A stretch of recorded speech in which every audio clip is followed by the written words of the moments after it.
What's up, YouTube? So I'm here with my crappy camera to do a review on the latest chapter of Toriko. First and foremost, final spoiler alert warning. I'm assuming you've read the chapter and/or don't mind it being spoiled. So a lot to talk about this chapter. First off, I really think that a lot of people will go crazy about this chapter. They might start jumping up in the air, screaming. They might be hollering and saying it was such an awesome chapter. But looking back and looking at my previous videos for Toriko, I may be a little biased. So again, this week I'm going to be a little different, and I'm not going to do the hype train thing and say this was another amazing chapter of Toriko, 10 out of 10. And so I think it's a solid chapter, definitely not the best, but I definitely think this deserves a play-by-play. So again, a very unique tip of the hat to Toriko. For once, I will be doing something unique, and I have my iTouch here to do a play-by-play of almost every page because it needs that. I'm not going to do some surface level 5-minute video just on my memory on what happened on this chapter. So this is the latest chapter, and again, spoiler alert. First and foremost, okay, this has been revealed to be Frohze-sama. Now, again, I'm assuming you guys know every term and every character I'm talking about. I mean, if you don't, open up another tab and look at Wikia real quick. But Frohze-sama, this is not the Frohze-sama that we used to know. One key thing is she has these rainbow sort of gumballs in her hair. I'm sure they're not real gumballs, but hey, it's Toriko, maybe it is. And her face is just like, they don't look like wrinkles like she's old. They look like literally like lines down. And it's not, at first, in my previous videos, I said it was patchwork like Frankenstein, but it's not. It's like very, you know, distinct predetermined lines down her face, almost like some sort of robot or something. It's very organized lines. So I'm thinking these are two traits that differentiate her from the previous images we've seen of Frohze-sama. So this has to be some sort of it has to foreshadow something. I'm predicting either this is a mind-controlled Frohze-sama or some sort of, who knows, revived zombie or a clone of Frohze-sama. I reject the notion that this is the original Frohze-sama with her original intentions. Why? Because of how everything has been implied in previous chapters. If you read them, there's a general vibe, especially from Setsuno, that this is not the real Frohze-sama, nor is it her real intentions. If it is, it has to be something like Jiroh, where she has been corrupted in a way to side with some sort of other faction. And the general vibe of Toriko as a manga series is that the Bishokukai and this third faction, Neo, is bad. They're bad guys. Especially in the Funimation animation series, it's very clear that they imply at least the Bishokukai to be bad people. And I'm sure Neo is as well. They're backstabbers of bad guys. And another thing we've seen that's been confirmed is that Frohze-sama she's not like a typical mind control brainless dead zombie. She has all her sort of conscious intelligence. She can speak, she consciously thinks, she is in full control of all her abilities, which is saying something. Either she has some sort of unique mind control where she can still retain all this and she just chooses to side in different ways, or maybe it's really Frohze-sama and she's been turned to the dark side. And I mean, it's hard to say.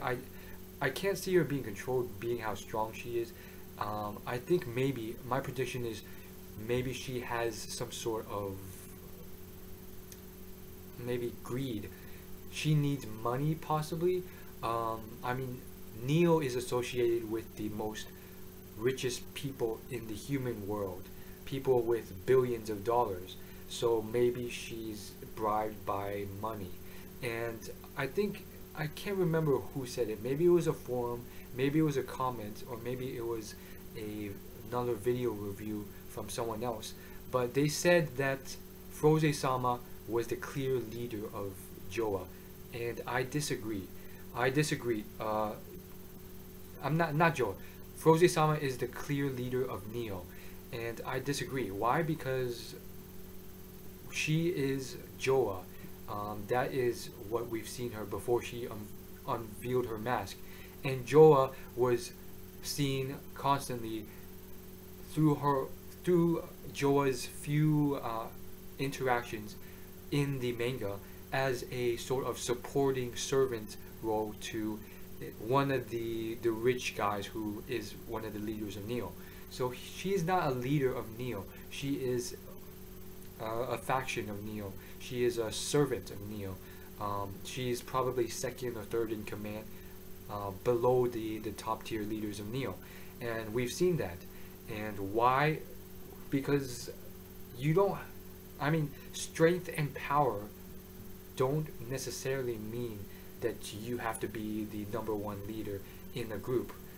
I mean, it is in terms of the IGO and Bishokukai, but look at Jiroh, look at Setsuno. They're very strong, they just choose not to take a part in it. And so that's why I think Frohze-sama is not the leader of Neo. She is just like a servant. Maybe she has other means, maybe she wants other stuff. Why isn't she so dark to the point where she can't just use her powers to steal money from these people? Who knows? I'm assuming mind control. Anyhow, again, I've gone on a 7-minute tangent. We see another big point, and here is another point where I have to give props and respect and points to Starjun. Why? Because Starjun just went on a life or death battle with Toriko. He was severely injured throughout it. Severely injured. And for him to come here, which leads to another question, why bother coming to the Coliseum when you know there's going to be stronger fighters who might kill you after you're almost near death after fighting Toriko? I don't know why. Why did you bring your treasure, Komatsu, and also being so close to death yourself after the fight with Toriko? Why would you bring that along with your dragon to the Coliseum? Why not just go straight back to the Bishokukai headquarters and play it safe? I don't know. Maybe because he thought he couldn't handle it. I don't know. But he did. And I have to give big props to this guy because he comes into this thing in this chapter and he is a boss. He shows up, massive power still. He somehow got his hole in his stomach fixed, and he's there and he's like, come at me, come at me. If you want to take Komatsu, come at me, let's fight. And I was just like, wow, okay, so it seems like he either healed up somehow, maybe he struck some sort of deal with Komatsu. You heal Toriko, you have to heal me as well. Some sort of deal, or he used that dark technique he referenced earlier, which we don't know what it is, to heal himself. Whatever the case, from this chapter, it looks, at least from my standpoint, that he is either fully healed or he's healed enough to the point where he can fight on an even greater level now. And maybe it's due to the fact that his monster cells have been awakened. And if you don't remember, basically, I mean, I'm not sure why you don't remember, you just read the chapter, right? His monster cells are now open and ready to be used, and maybe that just, like, maybe that's how it works. It rejuvenates you to full capacity and gives you upgraded abilities. Regardless, he's there and he looks stronger than ever, stronger than he was during the Toriko fight. And what it is, I think, what are these monster cells? In the chapter, it was referenced as monster space parentheses gourmet unparentheses cells. So I'm assuming they have something to do with gourmet cells. Maybe it has to do with again that flashback with Toriko and his inner demon talking, and his inner demon pretty much saying, if you want full control of me, you have to get that man's full course menu. That man referring to Akatia. So that's what I'm assuming it has to be. It has to be this sort of maybe full control of Gourmet.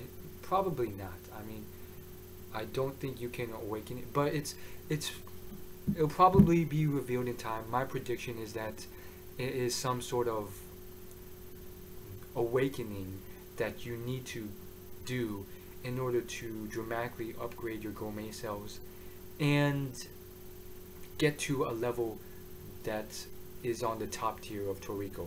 So maybe it's something you have to awaken as a requirement to get to that top tier level, along with that level that includes Jiroh, Frohze-sama, Midora, etc., etc.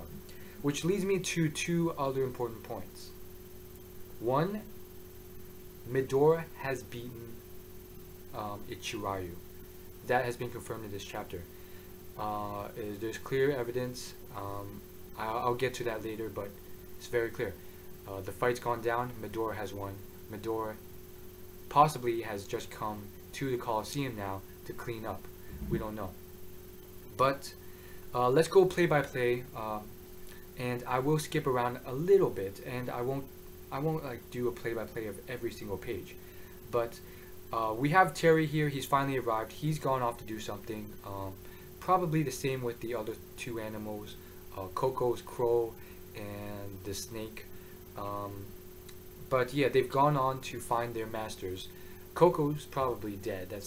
No, probably not. I mean, the main characters, I don't think, in all of Toriko, none of the main characters have come close to death. So I don't think the author has the balls yet to do something like that. But Coco's near death. I'm sure he's still surviving. Sunny, last time we heard of Sunny, I think he's doing pretty well. He beat his foe, and then we haven't heard from him for like 20 to 30 chapters. So I'm assuming Sunny's like, what the heck's Sunny doing? Is he just fighting minor Bishokukai members and that's occupying his time? We don't know. But yeah, Toriko is probably very injured. Judging from the pages, it seems like Terry's found Toriko, and there's a very, very dark silhouette of what seems to be Toriko lying next to a stone or a rock, and we see that 2 times, and then we see Terry How. So obviously he's very sad, but come on, what is the manga's title? Toriko's not going to die. Just like, I mean, Naruto is not going to die so early on at chapter 200. I mean, the title of Naruto is Naruto. That's the series title. He's the main character. Toriko's not going to die. I have no problems with that. He's probably going to regrow his arms and legs. I mean, we've seen it enough from Bleach. People which seem to have died just coming back. I mean, you never know with these things. So I myself am not going to cry over Toriko being dead, as Terry seems to be doing. Anyhow, we see another very interesting thing, and I really want to understand this. And I actually have a very unique, probably dead-on prediction. And so if you want to clarify or leave your feedback, do it now after I make this claim, so you don't forget. Just leave a comment. It's completely free, and I usually read 99% of them and respond to them as long as they're not vicious. But we see a panel with something hitting Jiroh, and then Jiroh catching it. Setsuno's like, what is this? And Jiroh's like, he kind of knows what it is. So obviously we're not supposed to know what this is. It's sort of like a foreshadowing event, like what's going to happen, what's this? But it seems, at first glance, it looks like a pebble, but here we go. Big prediction. This is not a pebble. If you look closely, it is a sort of seed, and you see like a sort of ingraining around it. Who do we attribute seeds to? Teppai. Teppai is under the control of Joa / Frohze-sama. But we do know that Teppai is the grandson of Jiroh, and Jiroh is no weakling. So I mean, Teppai's got Jiroh's genes. By the way, who the heck is Jiroh's son and Teppai's dad? Why hasn't he been revealed? If someone knows, or am I missing something, leave it in comments. But back to the point.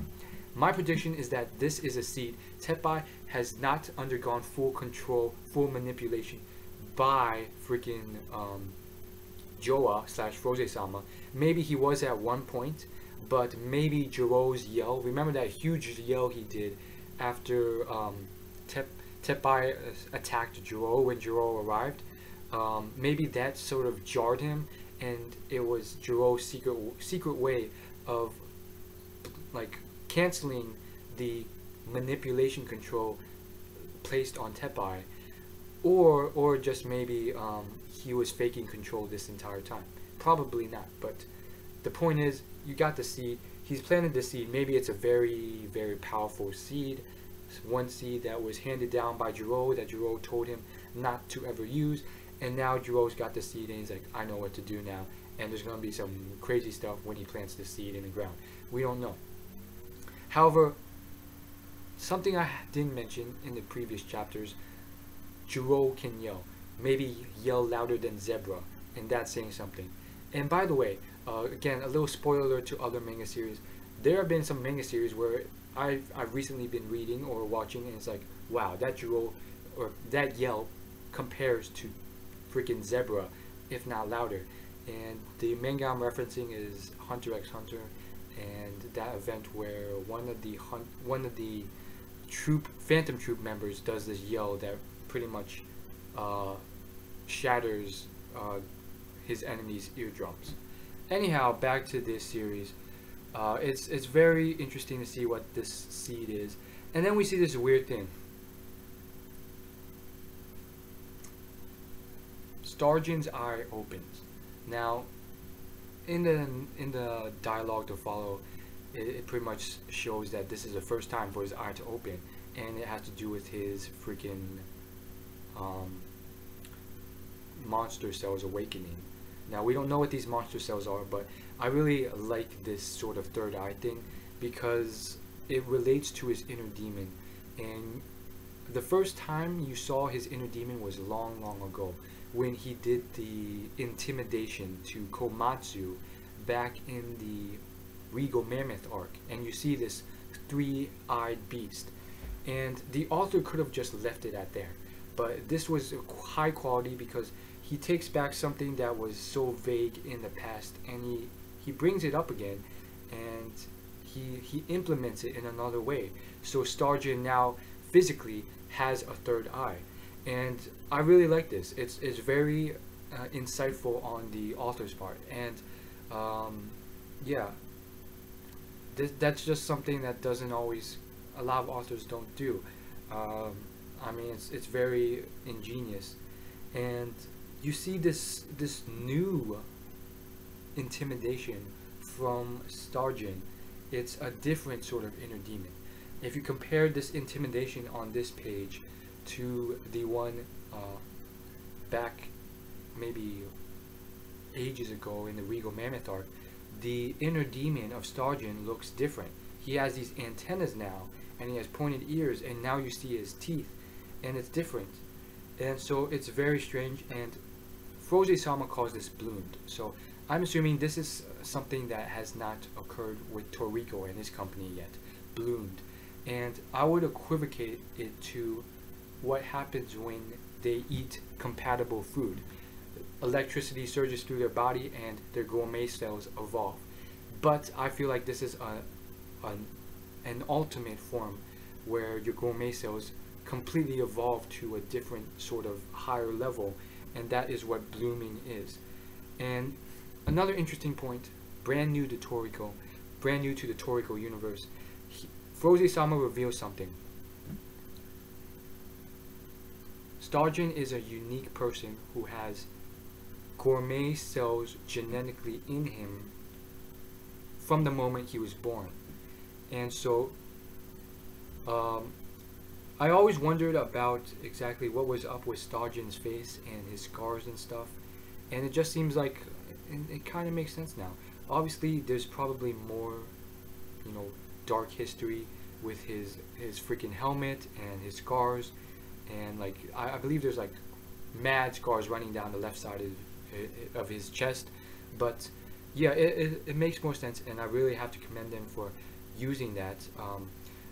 I really think the third eye thing, with it opening up with on top of his forehead where there's like line scars running down throughout his forehead, it just makes a lot of sense. And for it to open this way rather than up and down, it just makes sense. It's awesome. And so it seems like this is a birthmark he's had from birth, and he was also born with gourmet cells in him genetically. So that implies many things. Now, a little history. This was explained in the Toriko universe. I'm assuming you know it, so not gonna go too deep. Gourmet cells come from this jellyfish in the Gourmet world, I believe, and that is where they extract it. They use it, and then they inject it into normal humans. They gain superhuman abilities, and through food they evolve these abilities.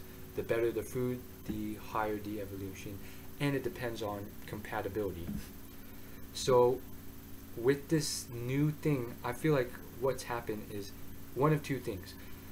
People usually either are born and there's like one in a million chance that they will have these gourmet cells upon birth, which makes them very talented individuals, and therefore they don't need to have it injected into them, and they might progress at a higher rate with these natural gourmet cells. And that might be the case with Starjun, as noted here when Frohze-sama says, oh, so are you one of those who are born with gourmet cells, gourmet cell genetics? And I don't know, maybe. The other possibility is that Akatsuya or someone else, Midora, did some mad genetic engineering and did it, because there's a 100% certain zero way that a human could have genetic gourmet cells, so they had to genetically engineer a genetic test tube baby, or maybe just who knows, and implant these cells into him before birth. Who knows? But it's already 20 minutes now, so I'm going to hurry it up. My voice is getting hoarse, which is the main problem. Otherwise, I would go forever. Also, my camera, I mean, I don't know if it can handle this. So next point, I'm going to go pretty fast here. So Frohze-sama is in a predicament. Now we do know that her power level is not infinite or as high as we would have thought. She decides to back down when she realizes that this might be a fight with Starjun with his newly evolved bloomed cells, plus Setsuno, plus Jiroh. And Frohze mentions this. She mentions that it would be difficult fighting against all these people who are at the world's strongest class. So these are the highest tier Toriko characters right now. I don't know about Starjun, but he's up there. I believe it was mentioned that he was like third in command or something, so he's like pretty high in the Bishokukai. And so these are highest tier people. And the funny thing is, there's so many others there, but Frohze-sama does not even talk about these people. So they are like ants to him. And so regardless of that, he still thinks it's 3-on-1. He probably can't deal. He mentions that 1v1 he can deal with Starjun, but 3v1 not very likely. And so they kind of just go on their way. And finally, again, if you know why, or what, if you have an opinion on why you think Starjun even came to the Coliseum, I thought that was a very foolish decision by him. Let me know in the comments below. But moving on, it seems like Frohze-sama does have a cap. He's not super strong, and I mean, makes sense. I mean, Jiroh is one of the big three, and one of the big three can probably fight 1v1 on Frohze-sama by himself. And so, next big point, And this is proof that something big has happened. It says here, Frohze-sama says, so it's concluded, has it? The other peak showdown. And then Starjun, in the panel right before, says, in his head, this is Midora-sama's ... And so, two things here, with further evidence later on that will prove this as well. The other big showdown, well, the first one is obviously what's going on now in the Coliseum. The other one is, as I've been saying, which I've mentioned previous times before, is what's going on in the Gourmet world. And it makes sense. Ichirayu, the other two of the big three, Ichirayu and Midora, have chosen not to show up at this huge fight at the Coliseum. And I have been saying that there's good reason. They have something more important to do, and it's another big fight. Maybe, and it seems like they're fighting for one of Akatia's menu items, which is of greater importance. So it's implied here that the fight has concluded, Midora versus Ichirayu, and with Starjun sensing Midora's aura, you could say, it seems like Midora has won and the battle has concluded according to Frohze-sama. So, I mean, what can I say? I'm kind of shocked because Ichirayu, I would say, of his forces, he devoted, I would say, 80 to 85% to the Gourmet world, and then left 15% power with the Cooking Fest. I mean, that's how I would regard it. The four Heavenly Kings, Mansam, just as like an extra backup, on top of one member of the IGO zeroth biotope. And here's the thing. Initially, he wanted to only send one member, but just because he wanted to be extra safe, he sent two. So that was him being super safe. And then on top of that, I don't think he was planning on sending Mansam. Maybe he was.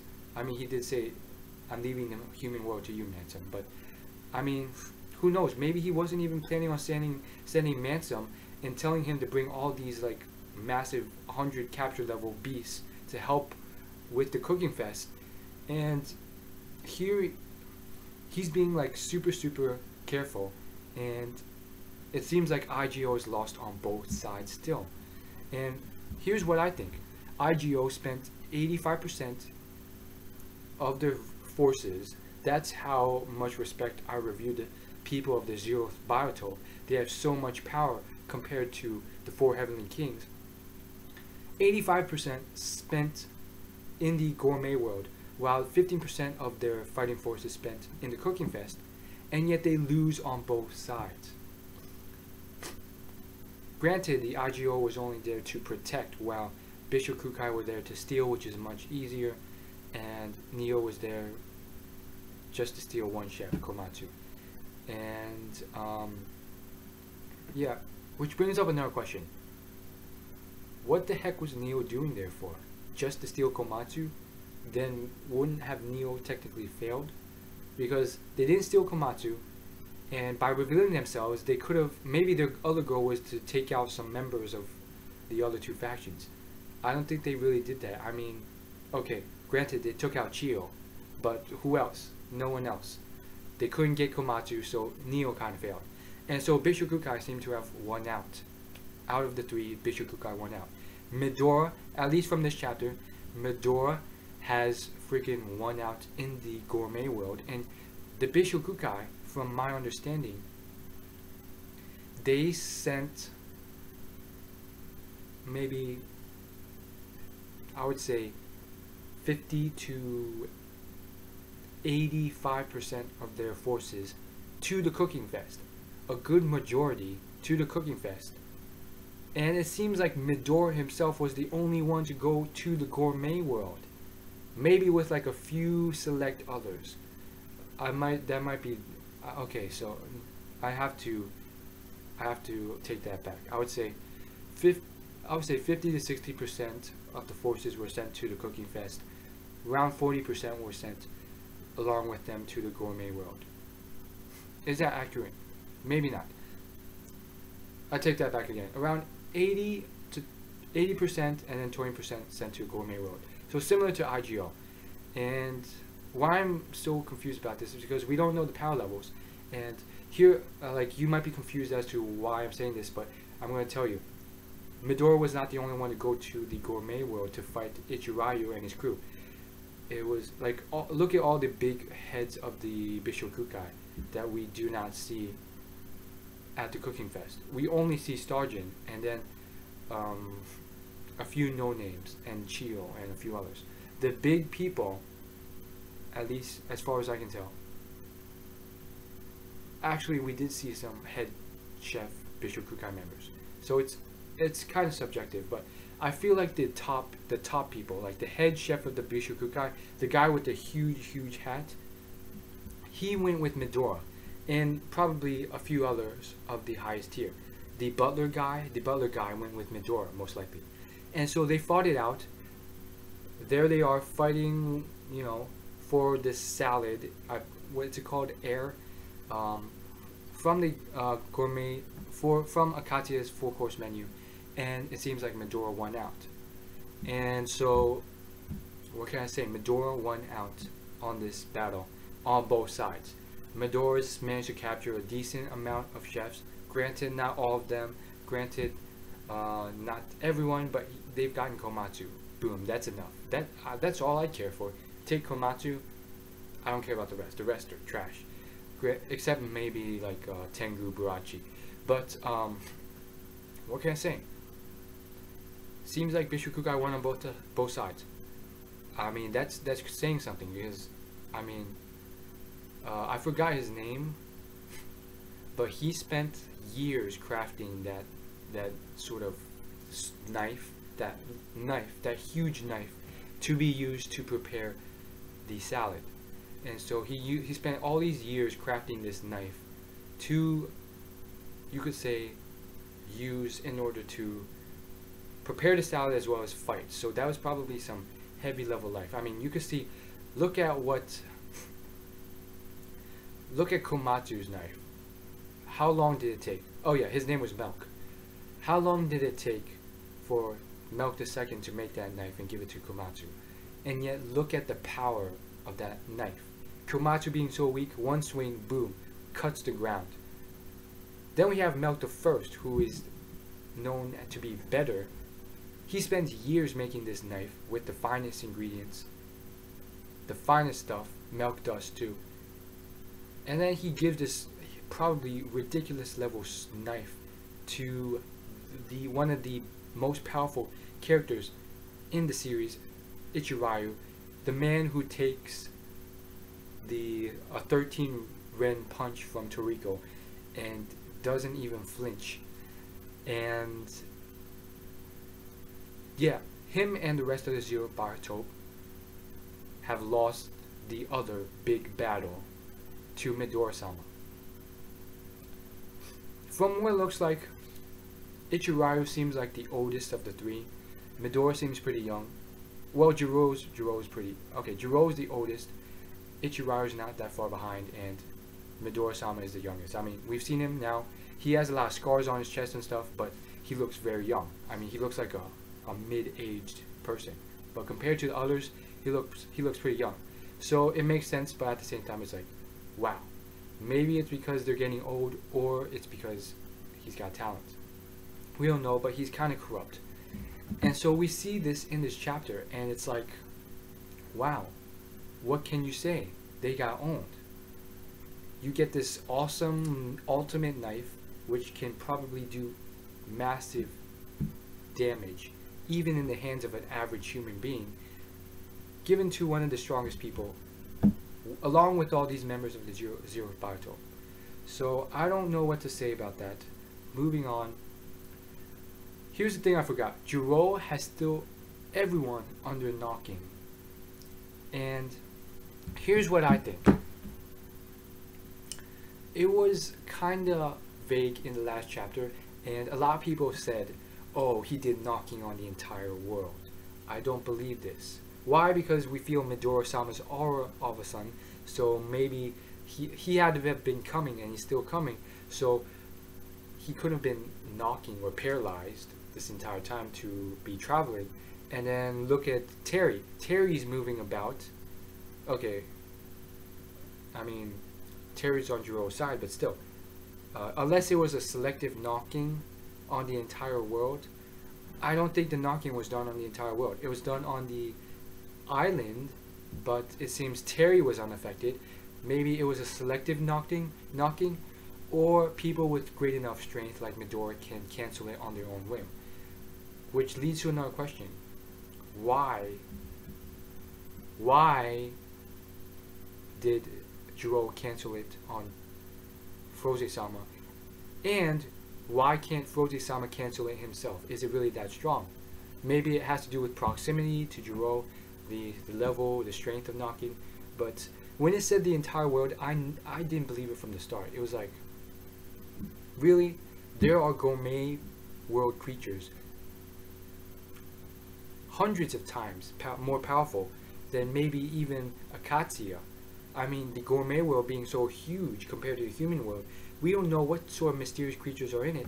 There's no way he has the power to do knocking on every inhabitant of the world.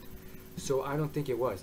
I believe what happened was he knocking the island. It didn't work on a few people, and it was selective. And on top of that, he almost stopped the Earth's axis and rotation, but he didn't. And that was it. He didn't affect the Gourmet world creatures. He did not knocking Midora-sama or Ichirayu or his crew.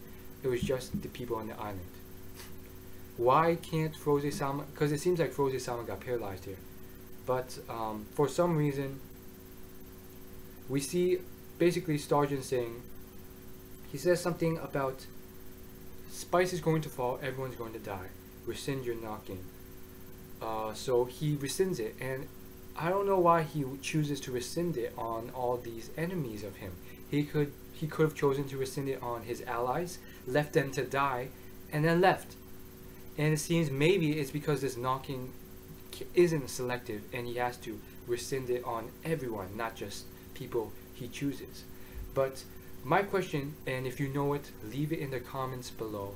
And by the way, if you're still watching this video, and it's 37 minutes long, thank you. It shows you have a lot of respect for my rambling, and I apologize for me to ramble so long because I'm losing my voice very, very quickly now. But it's such a juicy chapter. Leave it in the comments below.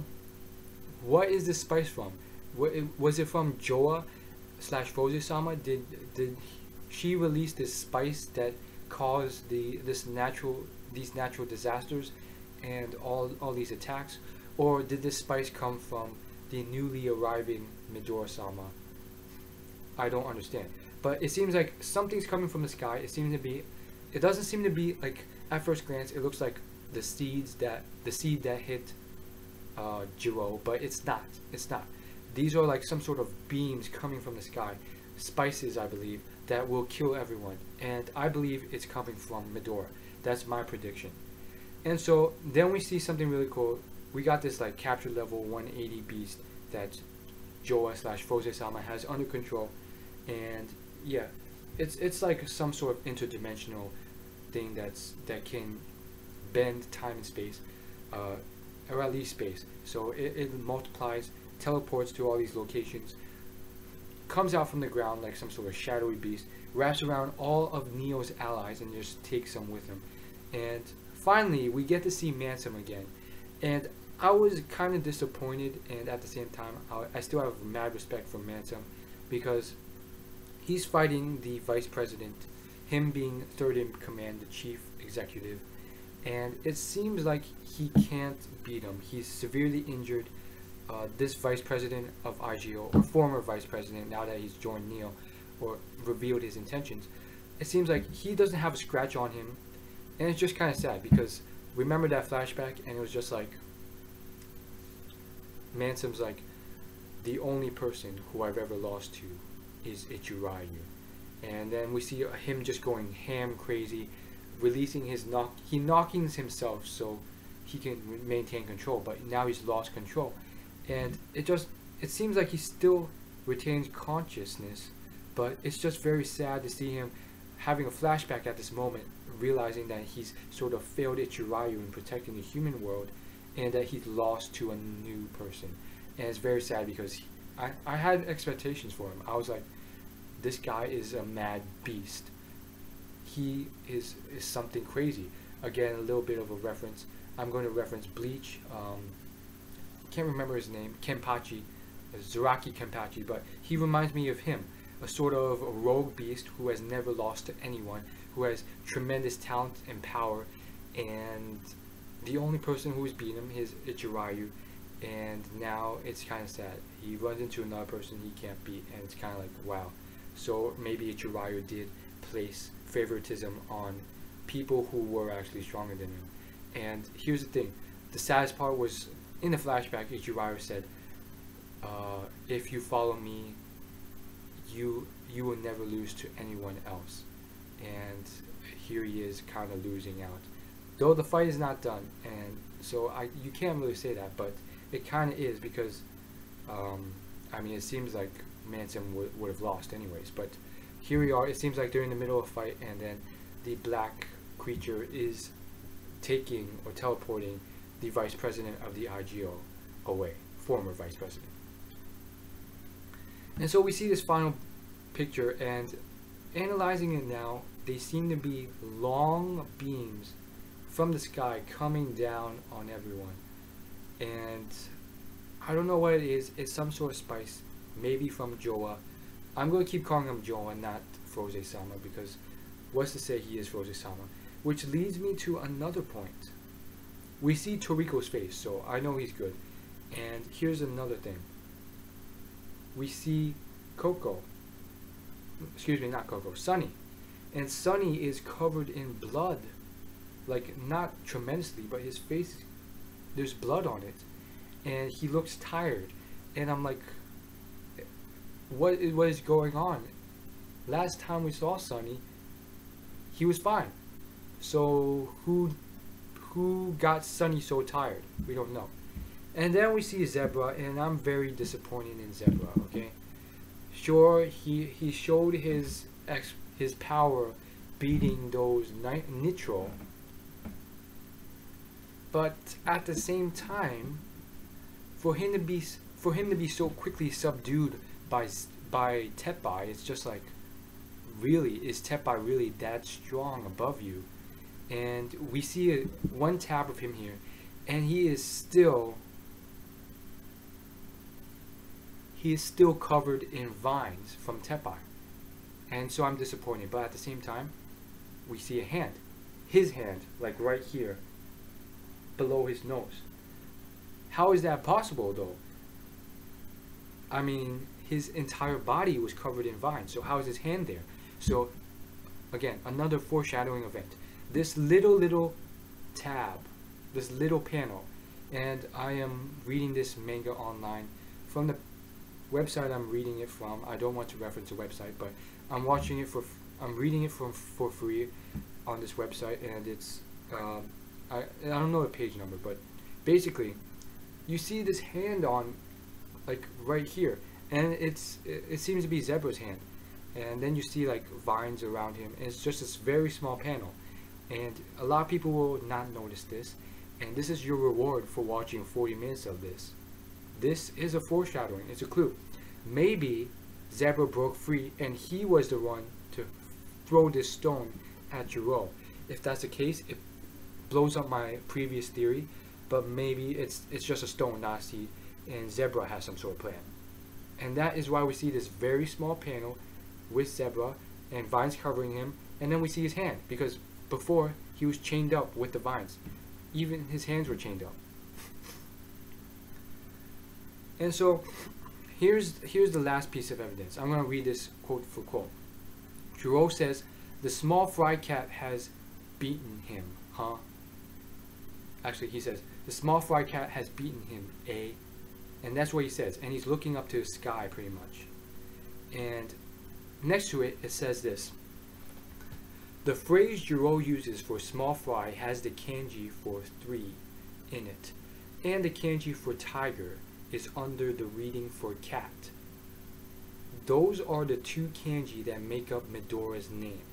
And if you don't know, Toriko is from Japan, and the chapters are translated from originally Japanese to English. So what does this say? This is just proof, evidence, that the small fry cat who Jiroh is talking to, this nickname, has to be for Midora. And so it's just more proof that Midora has beaten Ichirayu. And I mean, for Jiroh to say that statement, there would be no one else to refer to other than Ichirayu. No one else is at that power level for him to refer to that. No, he wouldn't bother to.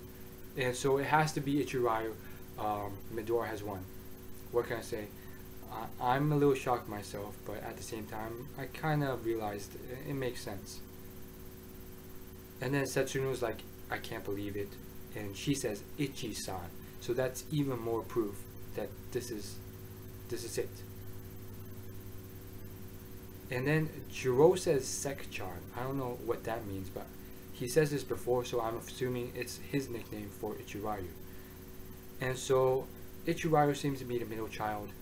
Jiroh has gray hair. Ichirayu's aging. He has like gold hair, but it's very olden-like, and so it's very sad. Judging from their power levels, I mean, you can't really duke it out like that without dying. So maybe Ichirayu's dead. And I mean, it had to have been a huge fight. I mean, you remember that panel back in the day when we saw after Ichirayu meeting up with Midora and saying, let's have one final meal, Midora rejecting it, and then Ichirayu going back, and then having Setsuna prepare this mountain of food. I mean, they were preparing to duke it out. So this was like the final thing. This was the final battle. And now it's 50 minutes into this video. If you are still watching and you watched this whole thing, I have tremendous respect for you. You obviously have tremendous respect for me. My voice is... I'm losing my voice, guys. I'm losing my voice all for this one episode of Toriko. This one chapter. This 20-page chapter of Toriko. Which I'm not going to give 10 out of 10, okay? Okay, it's not like the best chapter of all time. I'm not going to give it a 10 out of 10. Well, let me just think. You know what? I'm going to give it a 10 out of 10, okay? I know I've given a lot of 10 out of 10s for Toriko chapters, and coming into this video, it was a decent chapter. But having spoken 50 minutes on it, planning to deliberately make a short video, and realizing all the implications and meat of this chapter, and the shocking plot twists that we constantly see from Toriko, and then we're expecting like there couldn't be more plot twists, and constantly for the author to fulfill expectations and exceed them with more surprises. I have to give this at least, okay, I'm going to give it a range, 9.5 to 10 out of 10, okay? And so, my voice is hoarse. There's a little bit more to say, but I don't want to lose my voice. I'm probably already lost my voice for the most part. But I've pretty much wrapped it up for the most part. And this has been Will, and I'm signing out. I have mad respect if you have watched this entire video. You have mad respect for me for watching this entire thing. Thank you guys, and you can thank me once more. Having blown my voice out for you guys by liking, rating,